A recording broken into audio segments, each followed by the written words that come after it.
Right. So good evening, everybody, once again, and welcome to our annual or usual special revision for corporate reporting and strategic case study.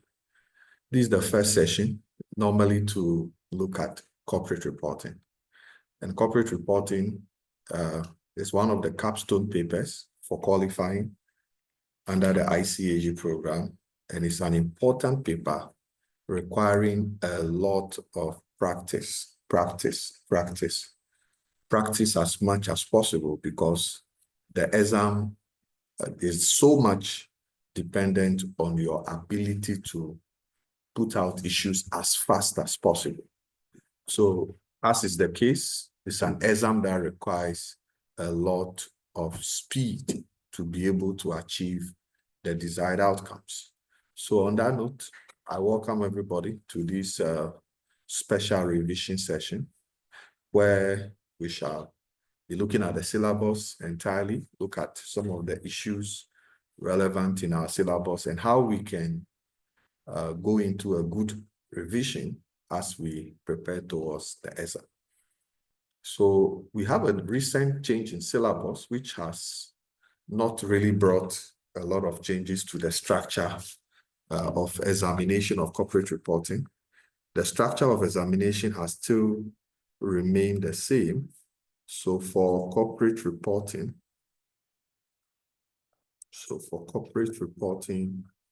exam structure has still remained the same, where we have a regular question 1 focusing on consolidated financial statement and in the area of practice and not theory.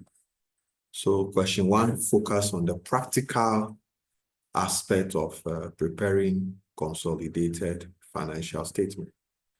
Then question number 2, as is the case, is still the application of IFRS, okay, which has not changed, okay.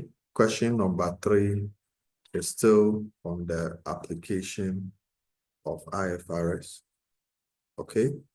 Just as it was in the old syllabus, part of that question 3, the B part, would test your knowledge on ethics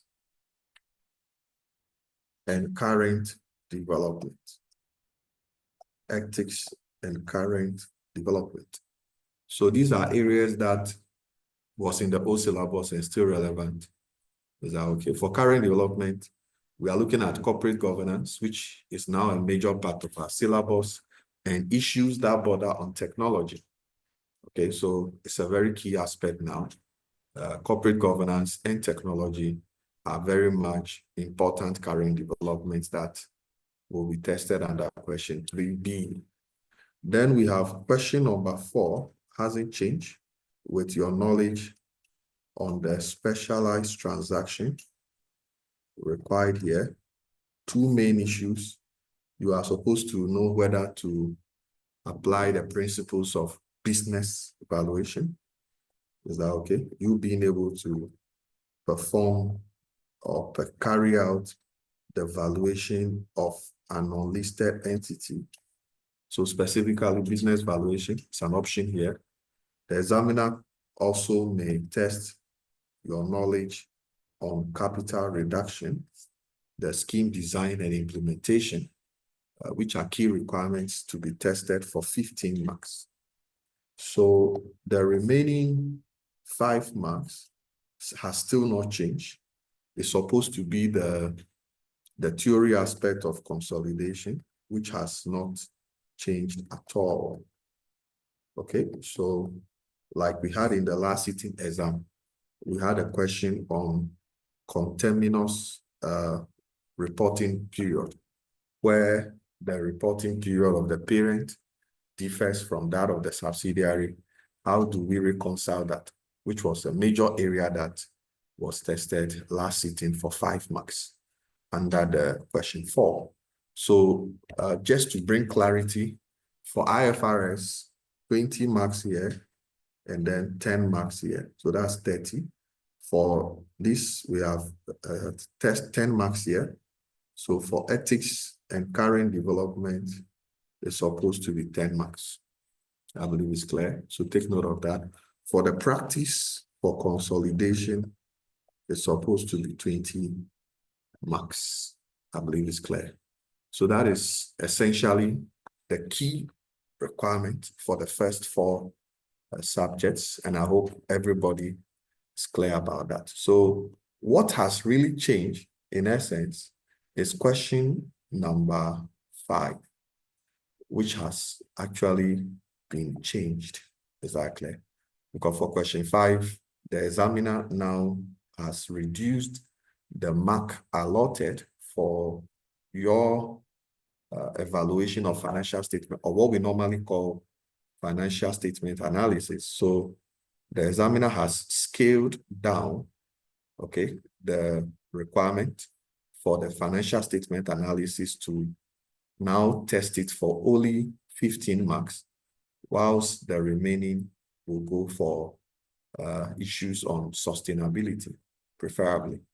Is that okay? And that last sitting, we had a question which was testing the difference between the 2 types of materiality. So we were supposed to provide answers to explain the difference between the 2 types of materiality. So that was what was tested last sitting for that particular requirement. So what I'll be doing is that I would quickly look at so let me put down question 5 so that I know I'm done with it. So question 5 deals with, as we have said, financial statement analysis for 15 marks, whilst the remaining 5 marks is for issues on sustainability. Is that clear? Which is 5 marks. So in essence, we are good to go. Interestingly, last sitting, the financial statement analysis had an aspect where you were supposed to do an evaluation of the financial statement having some non-financial information. It was also part of the analysis. So in a way, issues of non-financial reporting, specifically sustainability, are going to be dominant going into the future. So if that is the case, you realize that your financial statement analysis still now incorporates issues of you analyzing non-financial information as part of it. So it was a very interesting sitting. That was the last sitting paper. Exactly. So the syllabus structure or the structure of the exam has not really changed. The only issues brought in more is the issues of sustainability, which is now a current development. Is that okay? Which we all need to have regard for, because the emphasis is that we have been so focused on preparing financial statements, is that okay, considering only financial capitals without not considering other capitals. So the essence of preparing a non-financial report is to consider other capitals as well as other stakeholders in preparing your report. So it's quite an important thing, because decision makers want to be informed, not just based on financial performance, but other indicators beyond the financial reasoning of the financial statement. Exactly. So that is it. So this is the structure. This is what our syllabus requires us to be knowledgeable of. In your script, your exam script, all these topics will be listed according to how it is displaying on your screen. So normally what I do is to consider each and other of the topics I've listed on the board, and also remind ourselves of some of the issues thereof. Is that okay? So I would start with looking at each of them like we have it in the questions. Is that clear? So let's quickly do that now. So we'll look at the first one, which is consolidated financial statement.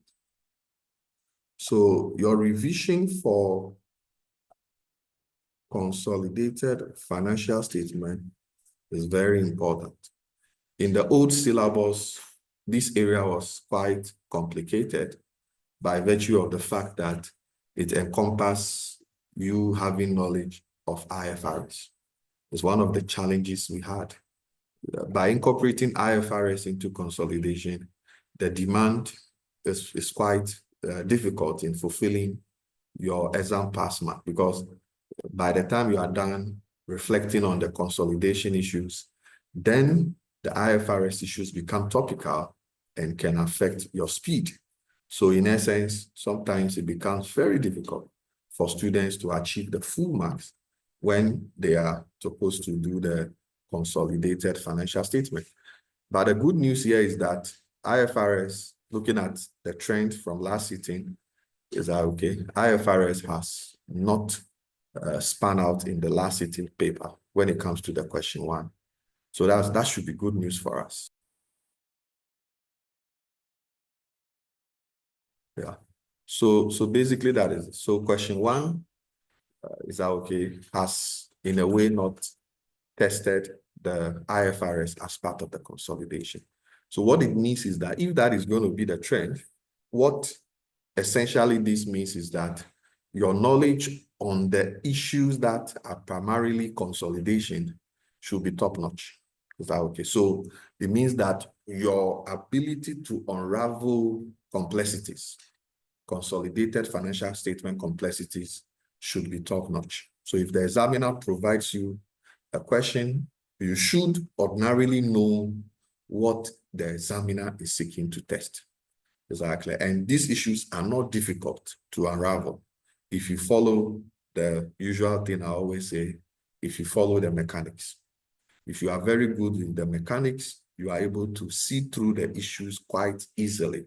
Exactly. So for a basic consolidation question, you are reminded that, yes, you cannot consolidate without the mechanics.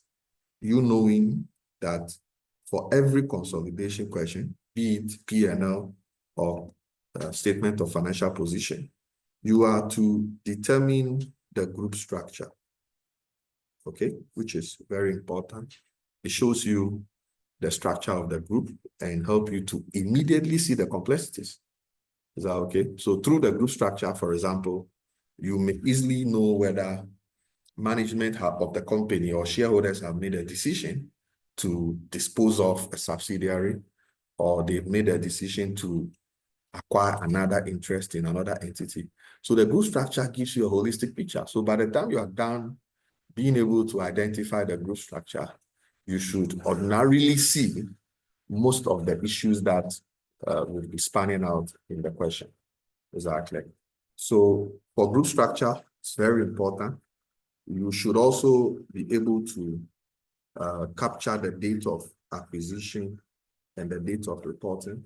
Why is that important? Because by knowing the date of acquisition and date of reporting, you are able to know whether the group was, or the subsidiary was acquired at the start of the financial year or within the financial year.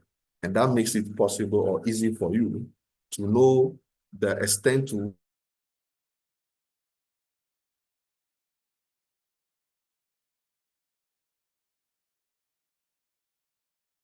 a year. What it means is that you would have to take a share of the profit for only 6 months. Exactly. And this is also very critical, because for you in level 3, one thing you should take note of is the date of disposal. So not always the date of acquisition. You should also be very mindful of the date of disposal. Exactly. Especially when you have a question on disposal. So your DOD, the date of disposal. So take note of that. Exactly. So once you are doing your mechanics, for you in level 3, this is an extra thing you need to take note of. You should ordinarily capture the date of acquisition, date of reporting, and where applicable, the date of disposal, because that could be very critical in assessing the extent to which you can consolidate the subsidiary. Exactly. Then the third issue is the need for you to establish the purchase consideration. Okay. And for every question now, you should be mindful that all the various options could be brought into your question. Is that okay? All the various forms of consideration. And there are about 7 of them, which you should be very clear on. 7 options that could be exercised by the parent. Is that okay? Whether the parent decides to acquire the subsidiary with cash or acquire the subsidiary by virtue of a share exchange, or by virtue of issuing shares for cash, or by virtue of deferred consideration, or by virtue of contingent consideration, or by virtue of a transfer of a PP, or by the use of a loan note. So clearly, these are all the options. So many of them. I repeat, by cash, by share exchange, by issue of shares for cash, or by deferred consideration, or by contingent consideration, or by the use of a loan note, or by a use of what? Transfer of a PP. Exactly. These are all the 7 options that you may be put to test in the exam. And these associated issues like transaction costs. There could be situations where transaction costs could be forming part of the consideration, and that should be expensed as per the requirement of IFRS 3. Is that clear? Transaction costs should be expensed when it is part of the consideration. Is that clear? So my advice to you, all the 7 options when it comes to consideration, because the reason is because if the questions are going to be purely hardcore consolidation questions, your mechanics should be top-notch. Exactly. Your mechanics should be top-notch. Then once you have established the purchase consideration, you would have to determine the net asset of the subsidiary. Okay. So as is the case, if you are determining the net asset, the usual thing is to determine the net asset at acquisition, the net asset at reporting, as well as if assuming there is a disposal, you have to determine the net asset on the date of disposal. Exactly. So it's very important. So all the 3 issues here, all the dates you had here, you can bring the same dates here. Are we together? So the net asset at acquisition, the net asset at reporting, you could also be able to determine the net asset of this at disposal where exactly it's applicable. Exactly. So the net asset at the date of disposal could also be applicable where there is a disposal, and usually when there's a disposal resulting in loss of control, you are likely to be asked to determine it. Even if you are not asked, it's going to be a requirement if you are able to determine the gain or loss on disposal. Exactly. So the consequence of this is that once you are able to determine date of the net asset schedule, you have to determine the post-acquisition profit, as well as post-acquisition other comprehensive income. You should be able to determine that and reflect all the adjustments, because for every question, there will definitely be fair value adjustment. The question is, how do you deal with those adjustments? How do you, or are you able to deal with the fair value adjustments that you could see in the question? Exactly. The fair values could be for both assets and liabilities. So the question is, how do you deal with it? So the consequence of all this is that once you are done, you can now comfortably determine your goodwill. So like I always say, before you can calculate your goodwill, you should be able to know the policy that the parent has selected for the valuation of non-controlling interest. So it's a principle you should never forget. Exactly. You should be able to validate, is that okay? The what? The policy that the parent has selected in the valuation of the non-controlling interest. That policy could be that the parent have decided to fair value the non-controlling interest at the date of acquisition, or the parent may decide that the non-controlling interest should be measured at the net asset at the date of acquisition, proportionately of the net asset at the date of acquisition. So if that is the case, it has a consequence. What it means is that if you are supposed to go with the fair valuation, your approach to calculating goodwill will be based on what we call the full goodwill method. Exactly. Your approach to computation of goodwill will be called the full goodwill method. And the same applies. If it's proportionate, you are going to calculate goodwill by going through what we call the partial method. Exactly. And the consequence of this, you already know that once goodwill is calculated, if it's partial, it means the goodwill belongs to parent only. And if it is at fair value, which is the full goodwill method, the goodwill belongs to both the parent and the non-controlling interest. And the same policy will affect impairment loss. Should there be impairment loss, its distribution will be influenced by that policy. And I think most of you should be comfortable with these basics by now. Exactly. One thing for level 3 that the examiner does is that when it comes to the computation of impairment loss, he may give you the recoverable amount of the net assets of the subsidiary. The recoverable amount, take note, will be net asset, or the recoverable amount may be total asset. I know what I mean by what I'm saying. Exactly. If the recoverable amount is net asset, the different amount. If the recoverable amount is total asset, it's also a different issue. So you must be very sure of which the examiner is providing. If he provides the recoverable amount of net asset, you have to make sure that when you are selecting the assets of the subsidiary, you have to select only the total asset. If it's the net asset, then you can go with the net asset. So please take note of that consequence if you are selecting the recoverable amount. Exactly. For goodwill, once you have goodwill, there are two of them. You can have a positive goodwill and a negative goodwill. If your goodwill is positive, the usual thing is to test for impairment in line with IAS 36, is that not it? If the goodwill is negative, then we normally will call it a gain on bargain purchase, and that obviously is an income to be credited to the parent in their consolidated P&L. Exactly. So negative goodwill is also called gain on bargain purchase, whilst the positive is obviously tested for impairment, and the unimpaired portion is disclosed as an intangible asset. Are we together? So these are basics knowledge that everyone should be having when it comes to consolidation. So after your goodwill, then you are going to determine the relevant balances that has to be sent to the statement of financial position, specifically the non-controlling interest. Is that okay? So you have to compute your non-controlling interest. You have to determine your group retained earnings. You also have to determine your group other component equity. And all this will go to your statement of financial position. So normally what I advise is that in most cases, once you have a consolidated P&L, most times your mechanics will end at goodwill, because you don't need these balances.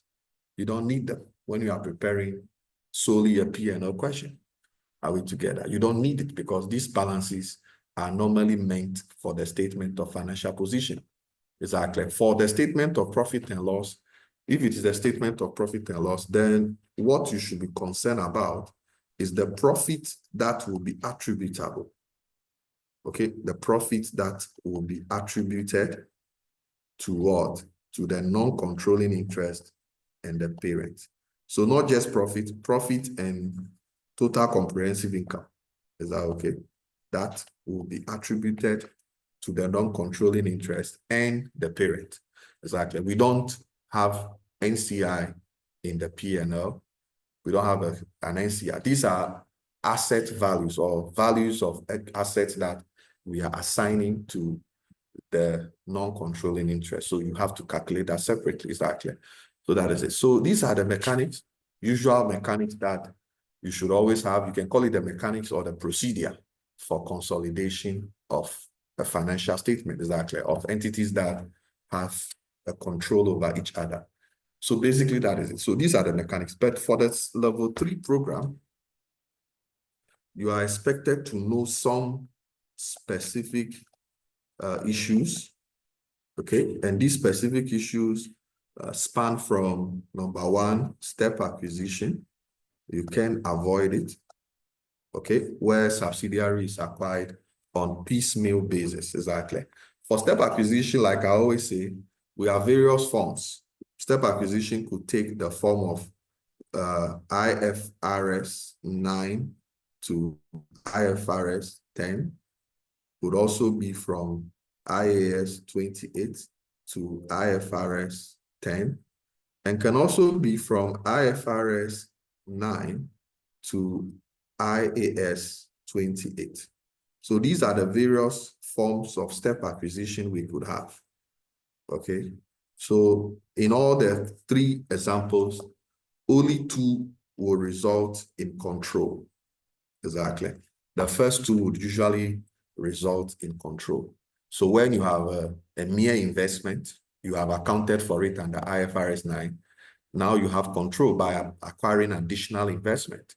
You have an associate, you have acquired additional interest, now you have control. So you account for it under consolidation.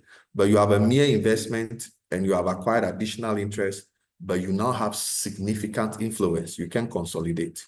You can only equity account for that investment. Exactly. So for step acquisition, these are the consequences. So either you are moving from 9 to 10, 28 to 10, or from 9 to 28. But out of all of these, only 9 to 10, 28 to 10 gives you control. And on the basis of that, you can consolidate. So the standard is clear. On the date on which you have assumed control, the previous interest is fair valued, disposed of, and reacquired at fair value for the purpose of determining the cost of investment. You should know that by now. Very simple requirement. And that guidance is provided by IFRS 3 business combination. So any step acquisition you see, just do what? Fair value the previous interest. Is that okay? And consider it disposed. So there will be a gain or loss on that. Then that previous interest is reacquired at fair value and obviously would form part of the consideration. Exactly. So basically that is it. That's the simple language for step acquisition on any day. Exactly. So once you have that, it should be possible because last sitting we had complex group. Examiner tested complex group structures last sitting, specifically vertical group.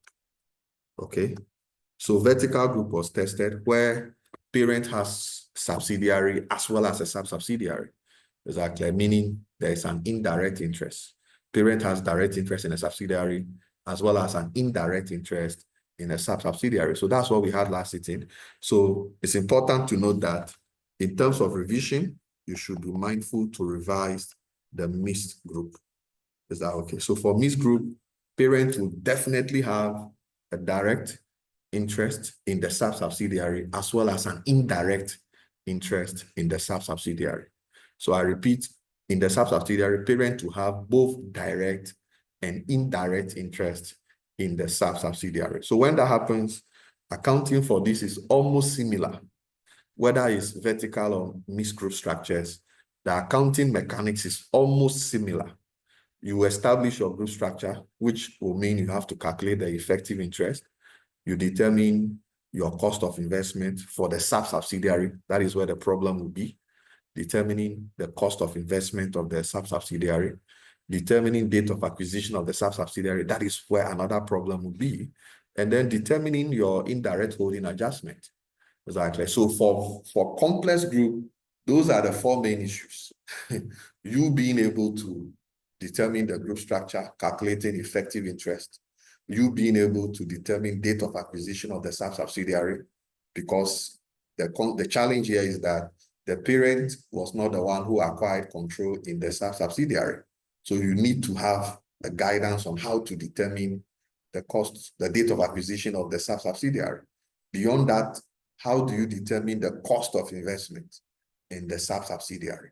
And finally, the indirect holding adjustment, which is a reconciliatory adjustment to help you with the consolidation. I believe it's clear. So these four issues, if you have complex group and you have not been able to resolve them, the question is not done. Exactly. All these four issues must be clearly dealt with. And all of these will be on the sub-subsidiary. Exactly. The question could be balance sheet. The question could be P&L. But whatever it is, these four mechanics are constant. These four mechanics will definitely play out in the question. You have to determine the group structure by considering the effective interest of the parent in the sub-subsidiary, determining the date of acquisition of the sub-subsidiary, determining the cost of investment in the subsidiary and establishing the indirect holding adjustment. Is that clear? So these issues would definitely pan out in a complex group structure. And if you are able to resolve this, you are good to go. I believe it's clear. So we also have the need to also have knowledge on sub-associates. Okay, how to account for sub-associates. It's been a while we had something like that. Is that okay? So there are situations where you can have a subsidiary who has also acquired an associate. So that brings into what we call sub-associate. So a subsidiary that an associate that your subsidiary has influence over. In accounting for it, it's also a very important thing. It also comes under the complex group, sub-associate. So if you haven't revised that, kindly check it out. It's important going into any exam. Then the third issue is the changes in group structure, specifically disposals, right? Normally, disposals can be a very troublesome area.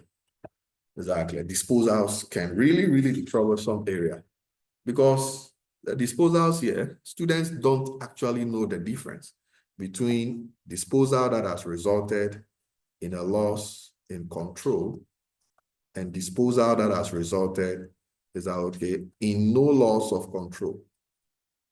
The accounting for these two are different. Whenever there's a loss in control, you are required to calculate the gain or loss on disposal. But whenever there is what? There is no loss of control, that particular disposal is considered as a transaction between owners. So purely what you have to do is to compute your increase or decrease in equity. Exactly. So you don't calculate any gain or loss on disposal where the disposal did not result in a loss of control. That transaction is considered as a transaction between owners and would either result in an increase or decrease in the equity of the parent. Is that clear? So this is the reason you need to know the difference between the two of them. For loss in control, you have to calculate very important is to calculate the net asset of the subsidiary up to the date of disposal. The non-controlling interest has to be determined up to the date of disposal, because all these are required in determining your gain or loss of disposal. When there is no loss in control, as I said, it's purely a transaction between owners. So you compare the consideration that the parent received, you compare it to the proportion of net asset of the subsidiary that the parent disposed of. Very simple accounting to determine that. So for disposal, these are the major things. But whenever there's a loss in control, kindly note that the remaining interest has to be accounted for. Now, the remaining interest having lost control could be an associate investment or could be a mere financial asset to be accounted for under IFRS 9. So when we lost control, please be mindful of the remaining interest. That remaining interest could be an associate or could be a financial asset to be accounted for under IFRS 9. It's something you need to have regard for, exactly. And there will never be any disposal resulting in loss of control at the beginning or at the end of the year. They will usually be within the financial year. And that normally brings a lot of consequences, especially when the question is a P&L question. It means that you have to time apportion the profit. Parent share of all items in the P&L has to be time apportioned, exactly. So these are consequences that comes as a result of disposal. And as I said, for disposal, it's always a trouble spot. Exactly. Anytime we have a disposal question, it's always a trouble spot. So we pray that it doesn't visit us. The next issue is the further acquisition. Now, the reason why I'm bringing further acquisition immediately below the disposal without loss of control is that the accounting for both is the same. If you are a very sharp student, you will know this. If you really know your mechanics, you should know by now that whenever there is a disposal and there is no loss of control, its consequence is the same as a further acquisition. So when the parent already has control and decides to buy additional shares. That's what we call further acquisition. You already have control established. You have the control already. You have already got your goodwill calculated and all of that. Then after some years or some months, you decide to buy additional shares. When that happens, you have further acquired interest in the subsidiary. You normally consider that to be transaction between owners. The same way we assume disposals, which does not result in loss of control, as transaction between owners, is the same way we also perceive further acquisition. So whenever there's further acquisition, you are expected to calculate the movement in equity. We don't calculate gain or loss there. Exactly, we calculate movement in equity, which is that we may have an increase or decrease in equity. Exactly. So parent equity may either increase or decrease as a result of the further acquisition. Exactly. So we normally will compare the consideration that the NCI will receive from the parent. We'll compare it to the proportion of the net asset of the NCI that they are exchanging for the consideration. So it's a very, very tactful computation that you have to make sure you confirm it very carefully. So the consideration that was received by the NCI, which is the same amount that the parent paid, you need to compare that with the proportion of the NCI, the proportion of the NCI that they are transferring to the parent. Because if NCI is 20% and parent is 80%, and the parent decides to buy an additional 10%, it means that the 20% that the NCI has will be reduced to 10. So whatever the parent is paying will be compared to 10/20 of the NCI value at the date that the decision was made. Exactly. It's quite simple if you know what you are doing. So these are the complexities. The final one, which I will talk about, is the two specialized issues, okay, which we normally call the consolidated cash flow. Okay, so the consolidated cash flow, which is normally accounted for with the requirement of IAS 7, and the foreign subsidiaries. And this is normally accounted for using IAS 21. Are we together? So these two issues, you cannot deal with them unless you go in for another standard. For consolidation, the requirements are dealt with by IFRS 10, and then IFRS 3 can help you to do your consolidation. Is that okay? But whenever there is a need for you to prepare consolidated cash flow, the requirements are usually provided by IAS 7. And if you have to prepare the foreign subsidiary, you have to make sure the requirements of IAS 21 becomes applicable. I believe it's clear. So for consolidated cash flow, it's been a while we had that. You cannot take chances going into an exam and downplay the importance of these two areas, be it the consolidated cash flow or the foreign subsidiary. And I would admit that if you take a gamble on these issues, you can embarrass yourself. You cannot declare that I will not learn consolidated cash flow. You will give yourself a surprise. The examiner is not there to help you, or the examiner is not bringing questions to massage your ego. No, the examiner is bringing questions that he wants, and you should not be there and be thinking that I will learn this, I will learn that. It's best to revise. Exactly. So take note of that. So consolidated cash flow, even though it's been a while we had it, it's still worthy of revision.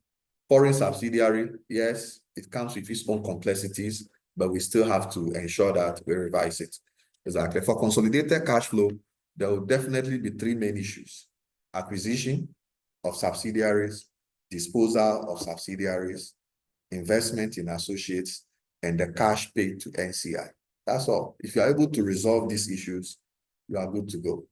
It's the same cash flow that you normally have in level 2. The only thing introduced here is you being able to account for acquisition of a subsidiary, disposal of a subsidiary, investment in associate, or you can call it cash received from associate, and then finally, the cash paid to NCI and the parent. These are the issues. Once you're able to resolve this, every other thing is normal. Exactly. The same operating activities, investing activities, and financing activities. Any other complexity would definitely be something you should be familiar with. Exactly. For foreign subsidiaries, you are using the requirement of IAS 21 to consolidate. So for all assets and liabilities, you translate it with the closing rate. For all revenue items or P&L items, you translate it with the average rate. Is that clear? For equity, you translate with the spot rate or the opening rate where applicable. Is that clear? But by doing this translation, there will be a need to calculate exchange gain or losses, specifically on goodwill and net asset and profit. Once you are able to determine this exchange gain or losses, you are good to go. You are translating the financial statement. Is that clear? All assets and liabilities, you translate using the closing rate. All P&L items, you translate using the average rate. Is that clear? But once you are done with this, equity, yes, spot rate or the opening rate. Once you are done with the translation, you must determine the exchange gain or loss. The three of them, the first is exchange gain or loss on goodwill, exchange gain or loss on net asset and profit. These are the three things. Once you do that, you have your foreign subsidiary sorted out. I believe it's clear. So this area is special. So if you have it in an exam and you don't have an idea of what is to be done, you can be deflated. Your ego will be quickly deflated, because if you open the question paper, question 1, consolidated cash flow, you haven't revised it, you are obviously going to be deflated. It's a 20-mark question. You may have to know at least what to do anytime you have a question on consolidated cash flow and foreign subsidiary. So these are default areas. I consider a default is something you should know basic if you are to attempt consolidation. Is that clear? So please take note of that as you revise. So these are the issues. They are so complex, like I said them, but if you know what you are doing, it becomes a normal conversation. If you know what these issues are, it becomes a normal conversation. It doesn't ring any complexity in your minds. You just actually know that this is what must be done based on the requirement of the standard. Is that clear? So like I was telling our students, as it has been the case that we are going to have purely consolidation question, we shouldn't downplay the importance of intercompany issues. Are we together? Intercompany issues, which is normally called intra-group issues. Is that okay? Sale of PPE, is that clear? Transfer of inventory, resulting in unrealized profit. Both obviously will result in unrealized profit. Loan between parent and subsidiary, or subsidiary and parent, so intra-group loans. Are we together? They are all important. Dividend issues should also be dealt with. So all those petty issues, when it comes to intercompany items, they should all be dealt with. And you see, in dealing with them, they have different consequences. If it's P&L, there are different ways that they are presented. If it is in the statement of financial position, there are different ways that you have to present them.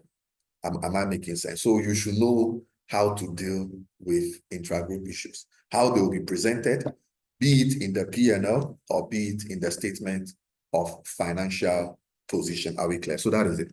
So on this basis, I've been able to revise consolidation with you. I hope you enjoyed the conversation. As I said, it's a revision, but we should all be at ease and have a friendly chat. These are not things that should drive any panic in you. If you have practiced, you have revised, they should be a walk in the park. Exactly. But if you haven't revised, it means I've been able to punch holes into your revision, requiring urgent adjustment. Requiring urgent adjustment. So please adjust. Find the possible way to close the gap, and your preparation will be adequate. Is that clear? So these are the issues for consolidation. Do the needful and you come out successfully. So for question 2 is on the application of IFRS. Okay. Application of the International Financial Reporting Standards. Obviously, the most difficult part of the paper. So many standards to deal with all their complexities. That's the challenge. That is the challenge. In an area like this, you cannot, bet. You have to learn. That is it. If you joke, you won't score anything here because the standards are here for 30 marks. So you can't take a gamble here. As has always been the case, there are some standards that are so unique to the corporate reporting paper. They are almost recurrent. They are almost recurrent. These standards are about 10 of them. We already know. Mostly IFRS 16, they appear like you wouldn't like it. Lease item, accounting for lease. Almost every sitting is there now. Examiner is interested in that. Why? Because its complexities are numerous. Is that okay? The complexity for lease accounting is unending. Exactly. It's unending. Recently, there was one on sublease. Is that okay? There are other complexities that the examiner could exploit massively. Is that okay? Because you know what? This standard has changed, especially with the accounting for the leasing. So if the examiner goes into that area, he has a lot to exploit there. Sale and leaseback transactions is another area requiring a lot of complexities to unravel. Exactly. There are situations where lease transactions or liabilities will be linked to inflation indices, requiring remeasurement at the end of the period. All these are complexities that we all have to find a way to appreciate.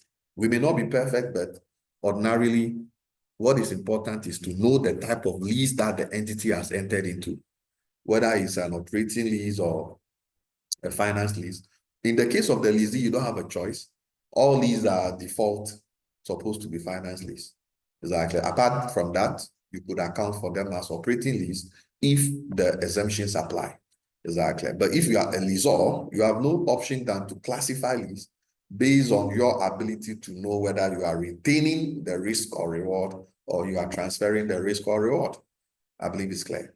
For sale and lease back, another complexity here, there will be two of them. Either you sell and lease back, and the transaction that you are leasing is obviously a finance lease, or you are leasing back and it's an operating lease. Exactly. The complex one is the sale and lease back finance lease, where you have to determine the gain or loss, as well as being able to determine the right of use. Those are the two issues. Anytime there's a sale and lease back finance lease. Exactly. So beyond that, as I said, there could be other complexities. So many other things the examiner could exploit. Exactly. Then IFRS 15, coincidentally, these two standards were issued together and they were revision projects to IAS 17 and IAS what? 18. Exactly. So the two standards were a revision project by the board to two standards, that is IAS 17 and IAS 18. So the two were previously issued together and the two were again revised together. 17, 18, 15, 16, exactly. And the requirement of IAS 11, that is construction contract, has also been merged into 15. So we no more have IAS 11, we no longer have IAS 18, and we no longer have IAS 17. All these standards have been replaced with these new standards, 15 and 16. As I said, these are non-negotiable standards when you are going into a corporate reporting exam. 15, 16, top-notch requirements. Is that clear? Then another top-notch requirement is IFRS 9, and then also IAS what? 33. It follows through. Top-notch requirement. You can't joke with this. You can't be going into a corporate reporting exam and you haven't acquired deep appreciation on IFRS 9. No, you are worrying yourself. It's a complex standard requiring a lot of appreciation, but it's non-negotiable. It's non-negotiable. Any special, non-negotiable, because as a potential CFO, you need to communicate to your shareholders why their earnings per share may have been diluted. Is that okay? And it's a very important benchmark for shareholders if they are supposed to invest into the company. So you can't be a proud CFO if you haven't appreciated the concept of earnings per share.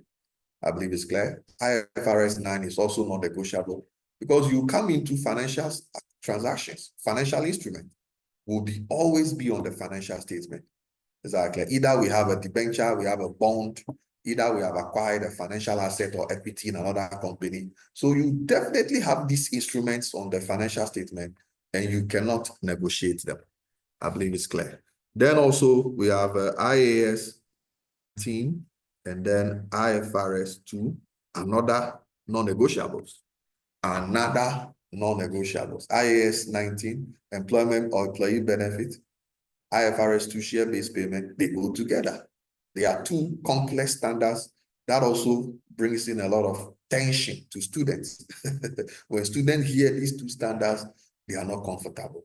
Exactly, because of issues like, for example, issues regarding the accounting for defined benefit, issues of, what's the name? Curtailment, like somebody who asked the last time, that said, how do you account for curtailment? How do you account for settlements? All these are issues that you will normally have when it comes to employee benefit, exactly. So these two standards normally to be learned together, share-based payment, also with its own issues, cash settled, equity settled, share-based payment, with all its implications, exactly. Another trouble spot is 37, IAS 37, and then IAS 12. But 37 is top notch. You can't proceed into an exam without good knowledge on 37. Obviously, because provisions are very major tools that various management use to do what we call creative accounting. So the standard is very, very clear on the specific application when it comes to provisions. Like, for example, under what circumstance do you provide for restructuring? The standard is clear. Per the requirement of the standard, when there is restructuring, is that clear? The obligation could be legal or constructive. And even if it's constructive, is that okay? There should be a plan which has been approved. And those who will be affected should be communicated with. Exactly. And if you are to measure the provision for restructuring, it should only include direct expenditure. Any expenditure associated with ongoing activities will be excluded. I believe it's clear. So the standard is very clear when it comes to provisions. Restructuring, clear requirement. Site restoration, clear requirement. Warranty, clear requirement. Onerous contract, clear requirement. Environmental damage, clear requirement. The standard is so clear and has pronouncement on how to make provisions for these specific issues in the financial statement. So you can't negotiate it. Exactly. For tax, it's always about deferred tax accounting. You being able to unravel how to deal with deferred tax, which is normally the difference in the accounting requirement, which is IFRS, and the Income Tax Act. Exactly. So once there's any difference between these two standards, the accounting standard as well as the income tax, there will definitely be a need to provide for deferred tax. I believe it's clear. Most of the time, the major difference is on capital allowance and depreciation. Exactly. So that is where you may most of the time see the difference, which you have to account for either as a liability or an asset. Is that clear? So that is it. When it comes to provisions, income tax, these are very key standards that require a lot of practice. So I will add two more. We have IFRS 13, one of my good standard that I love so much. And then IFRS 8 segment reporting. Is that okay? If these standards are added, that makes it 10 non-negotiable standards that you should always ensure you have good revision on before going into a corporate reporting paper. That notwithstanding, there are other standards that you should be very confident of. Exactly. Examiner loves IAS 36. Okay, so impairment is a very important standard. You being able to determine impairment. There are some complexities there that you should be mindful of, especially in determining the value in use, where you have to consider the potential cash flows and the discounting of those cash flows. There are key requirements you have to have regard for. 36 is very important. IFRS 5, non-current asset held for sale and discontinued operation is a very non-negotiable standard. You shouldn't joke with it. IAS 23, borrowing cost is also non-negotiable. It's a standard that essentially is a top tier standard. Is that okay? Then government grant, IAS 20, clearly a non-negotiable standard. And I would there also add 38, IAS 38. So these are standards. I'm just mentioning them on the top of my head as additional standards to the core 10 of them I mentioned. Is that clear? So with these, a good revision can assist with some good outcomes. Is that clear? So we have to go the full haul and practice as much exam standard questions on all these standards. Is that clear? And sometimes it's not about solving the questions. Most of the time, it's about being able to know what the standard says. Because sometimes we may solve a lot of questions and do not know what we are actually applying. Because the standards are principles. Are we together? The standard is a principle you are applying to resolve a scenario. Exactly. So sometimes if you don't know what the standard says, you may not be able to apply it to the scenario. That is what we always don't catch. You will see the scenario. Sometimes you read it and you don't even know what standard to apply. It's all evidence that the principles has not come alive in you. Exactly. The principles of the standard must come alive in you so that when you read the question, the principles will surely come back. If you don't read it and overly remind yourself of them, you will surely have challenges. Exactly. So don't focus on the scenarios. Also remind yourself of the principles.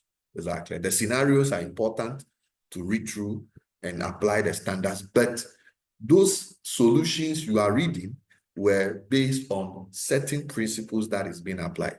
But make sure that you understand the principle that is being applied in the context of a particular question. That is what is very important. Is that clear? So for the IFRS, we must revise, going for the principles for each of them as much as possible. Is that clear? Then we should also be looking out for specialized transaction, which is your usual question number 4. So last sitting, we had a question on, last sitting, we had a question on capital reduction. Okay, so for capital reduction, the options you normally have, so most times, the kind of capital reduction that is normally examined is the internal one. Is that okay? The internal is the most preferred examinable one. So if it's an internal reconstruction or capital reduction, the options are clear. Either you are to design a scheme or you are to what?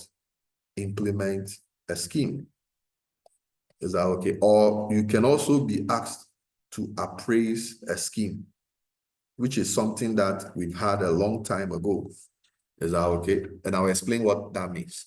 So if you are to design a scheme, what it means here is that stakeholders haven't yet decided. We haven't yet made a decision. So we are calling on you, the accountant, to help us prepare a scheme, design a proposal that stakeholders can consider and accept. So that requires a lot of process. You have to first determine the liquidation position of the company. And that is done on the assumption that the company has no future. So you want to sell off everything and realize all assets. That is the first position. Once we are done, we can consider if the company has a future, what should we do? So we would determine the maximum loss on the capital of the company. Exactly. Once we have established that loss, we'll write it off or by calling on stakeholders to sacrifice. Exactly. Once the loss is written off through the sacrifices that we have proposed to stakeholders, we then go on to determine additional capital that should be injected in the business. If we have been able to establish that, we can go ahead and redraft a new balance sheet, which can present the picture of the company going forward. Exactly. So that is the whole job we are going to do. You liquidate to see the position of stakeholders on the assumption that the company has no future. You determine the maximum loss that we may suffer on our capital, which should be written off for the company to go into the future. So what is the maximum loss that we have suffered on our capital, for which we have to write off for the business to prosper? So once we determine that loss, We call on stakeholders to sacrifice them. We propose that all stakeholders should bring some of their capital balance in exchange for the loss. So we do that, and there's a guidance and assumption that you must use to prepare that table of sacrifice, which will distribute the losses to the various stakeholders. So once that you have done that, you can then determine the additional working capital requirement, then on proceed to redraft your balance sheet. Exactly. Once you are done, you can even write a report to communicate what you have done. Exactly. So that is the scheme design. Very useful process. Now, once this scheme has been designed and it has been approved, stakeholders will ask you to implement it. There may be some slight adjustments after the approval, but whatever it is, once the requirement of the question indicates that there's an approval or the scheme has been accepted or the scheme has been approved, once you see those clear statements, you must do the needful. Exactly. It means you have to implement the scheme. The usual thing is to prepare or open a capital reduction account in order to help you have an appreciation of the movement as a result of the implementation. Exactly. Once you've done that, you then redraft the balance sheet. Exactly. So the capital reduction account is the main control account to help you with the implementation. Exactly. So once you are implemented, you are able to prepare a redrafted balance sheet to reflect the implementation. Exactly. But the last one is you may be asked to appraise the scheme. What does that mean? What this means is that proposals has been given by various stakeholders. Exactly. So a stakeholder may have made certain proposals as to what they want or their decision regarding the company. So you may be asked to implement them. Exactly. So maybe, for example, the directors will say that, or sorry, the debenture holders may say that if the company is not liquidated, they may decide to sacrifice half of their capital and bring in some new amount to acquire shares. Exactly.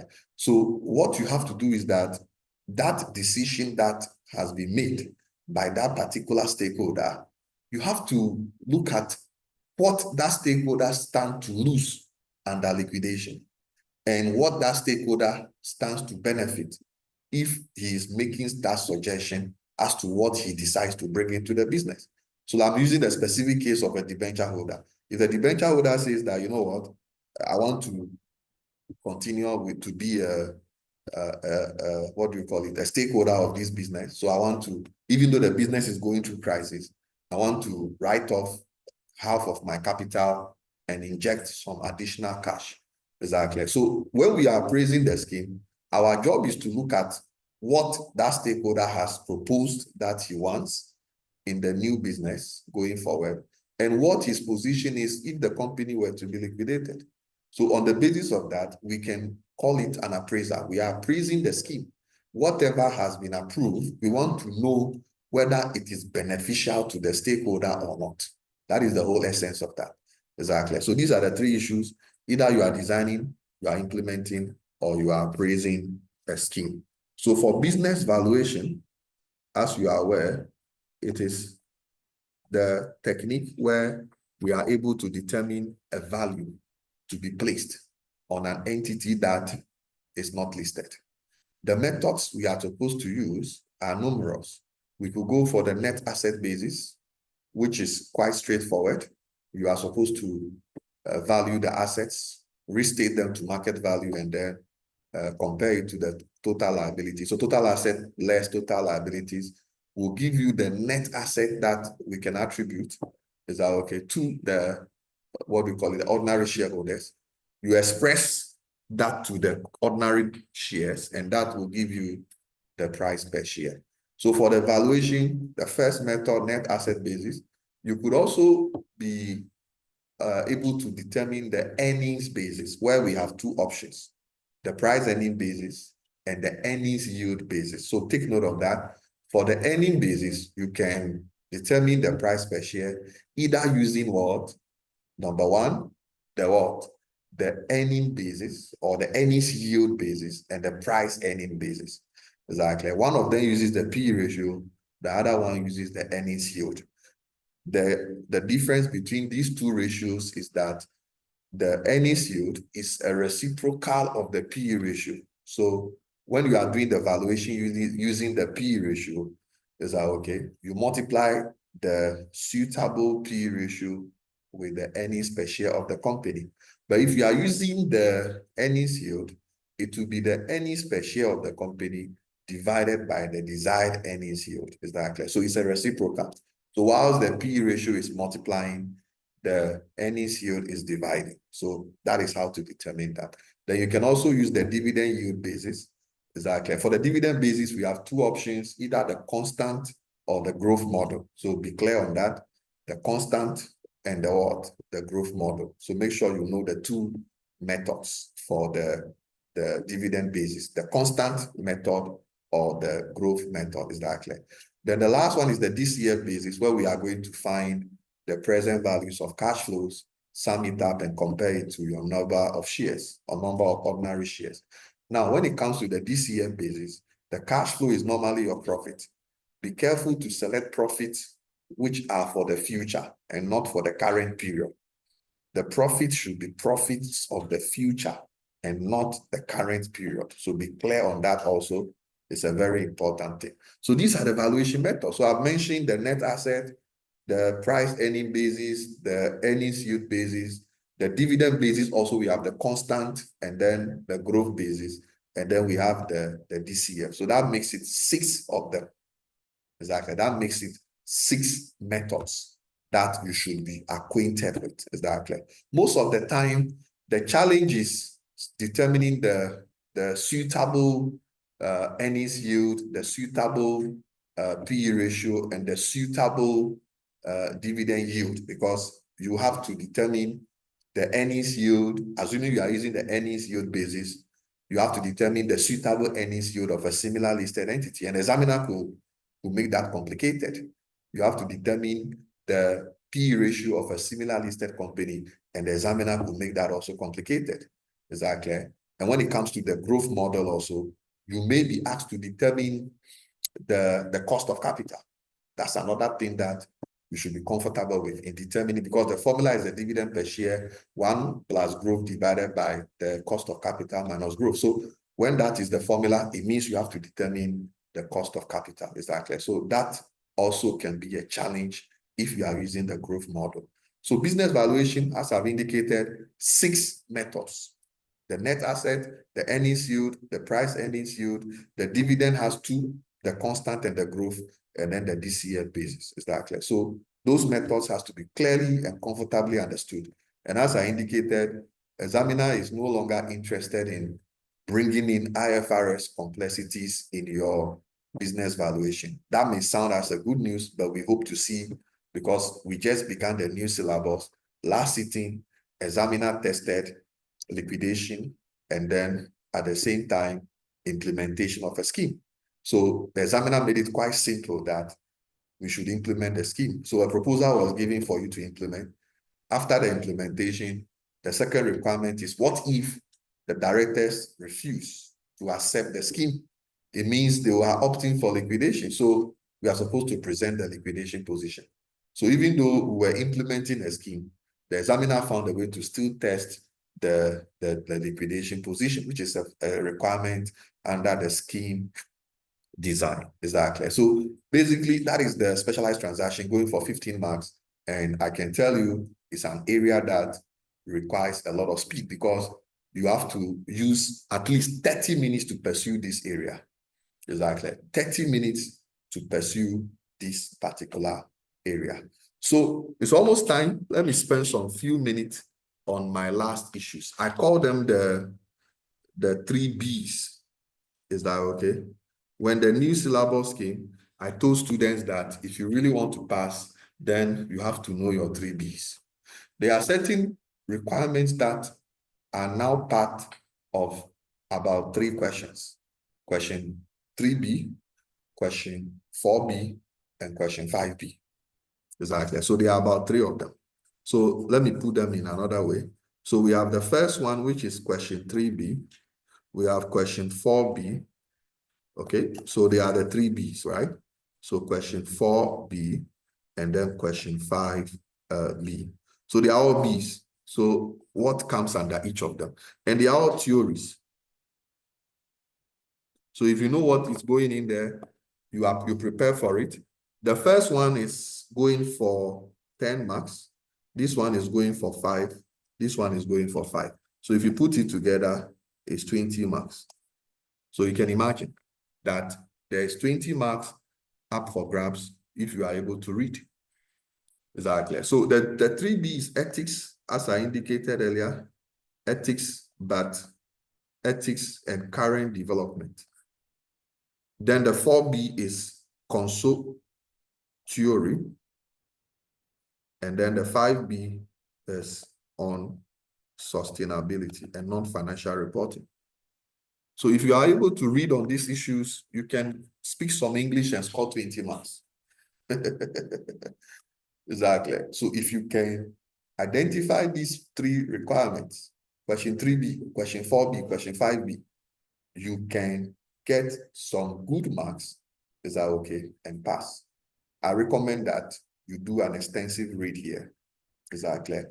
If you have our lecture, you can play a lot of them. The audios are there. You can listen to them often on these areas. If you are in the intervention also, we'll do a special session on them. Special materials will be shared to cover all these theories so that we can be able to read on them. Exactly. So that's the extensive work I've done for you. I'm sure most of you appreciate this. We've done an hour, and I'm supposed to relax and prepare for strategic case study. So that is the revision. I'm sure at least you have clearly understood the demand of the paper before you, corporate reporting, and the needed revision that you must do to prepare yourself for the paper. So I may want to take 2 questions by privilege. If you have any question for me, 2 people, if you can put your question across, we shut down exactly 6:30. Okay, so any persons who have questions for me, you can put it across. But whilst you have your question, I also have to tell you that this coming Thursday and Friday, we are beginning our intervention. The strategy is to make sure that our intervention is very flexible as possible. So we have the morning session, which will be from 6 a.m. to 10 a.m. Then we have the evening session that will be from 6 p.m. to 9 p.m. So what it means is that each day is 7 hours. Exactly. 7 hours for day 1, 7 hours for day 2. So that's 14 hours. Now we have a follow-up session, which the dates have been confirmed. So if you look at our flyer, you see all of that has been clearly put there. So you shouldn't have a problem when it comes to knowing the follow-up dates or the times that we'll be doing the follow-ups. And the reason for the follow-up is that most times we may not be able to exhaust everything in the 14 hours. So there's a need to follow up to make sure that we can go over some of the issues that are relevant to ensure that we can appreciate the issues properly.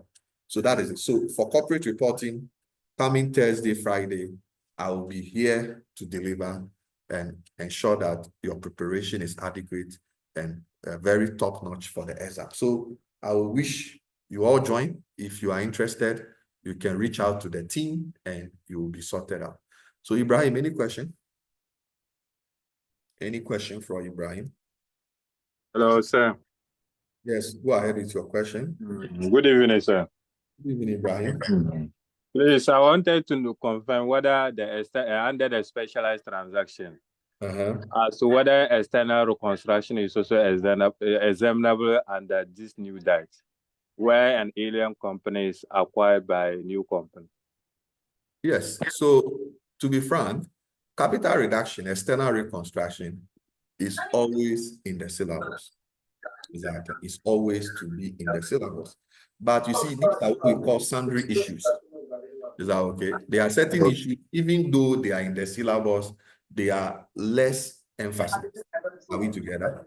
So I wouldn't say that it's not examinable. That would be wrong from my competent perspective.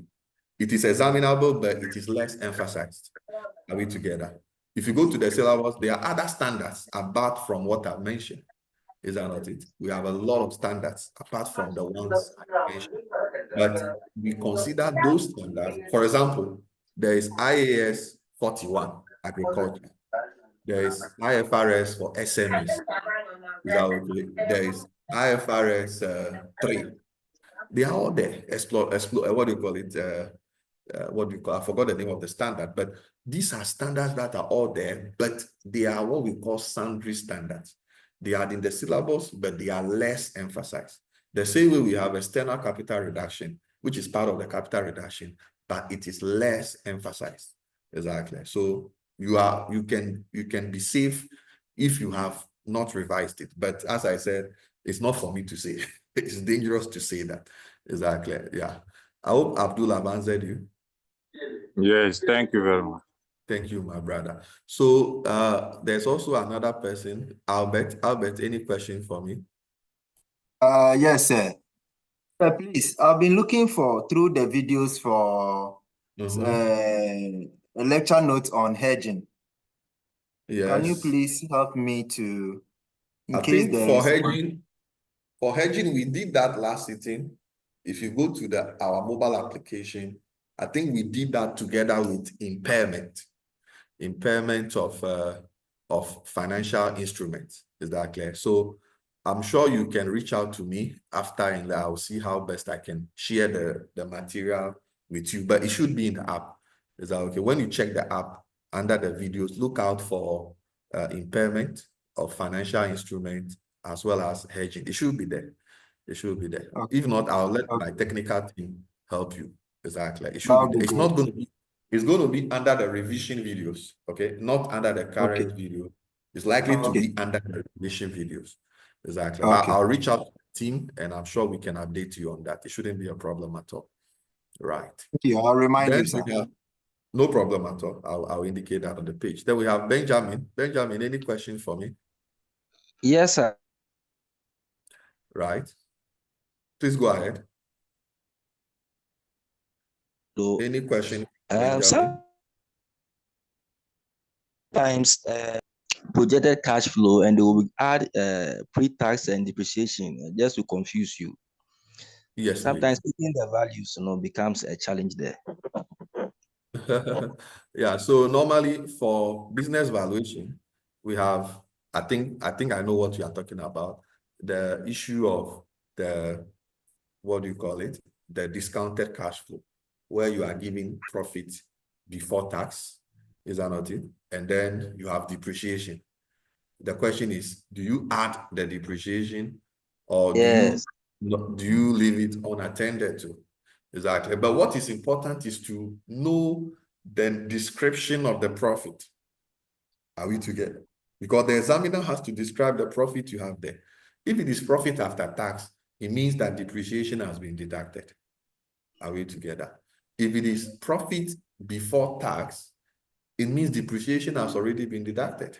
This are we together? But you can have situations where the examiner will say profit before tax and depreciation.